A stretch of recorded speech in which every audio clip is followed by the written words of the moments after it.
President Donald ট্রাম্পের অত্যাচারের বিরুদ্ধে উত্তাল হয়ে উঠেছে যুক্তরাষ্ট্র।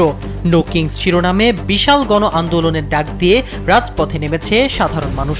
সারা দেশে প্রায় ৩,০০০-এর বেশি বিক্ষোভ কর্মসূচির আয়োজনের মাধ্যমে এটি আমেরিকার ইতিহাসে অন্যতম বড় প্রতিবাদী দিন হতে পারে এমনটাই ধারণা করছে সবাই।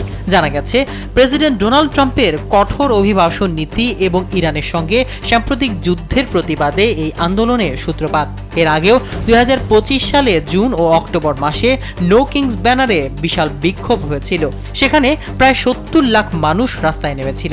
জীবন অবাক না করলে কে করবে? ২৮% মিল্ক ফ্যাটের অবাক করার সাথে ফ্রেশ মিল্ক পাউডার। জীবন অবাক করুক প্রতিদিন।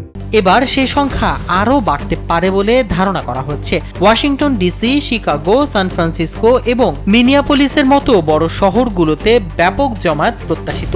এমনকি মাত্র ৭.৫ লাখ মানুষের ছোট্ট অঙ্গরাজ্য ভারমন্টেও ৪০টির বেশি কর্মসূচি পরিকল্পিত হয়েছে। আয়োজকরা মনে করছেন, প্রশাসনের একনায়কতান্ত্রিক আচরণের বিরুদ্ধে সাধারণ মানুষের এই স্বতঃস্ফূর্ত অংশগ্রহণ মার্কিন রাজনীতিতে নতুন ইতিহাস গড়বে।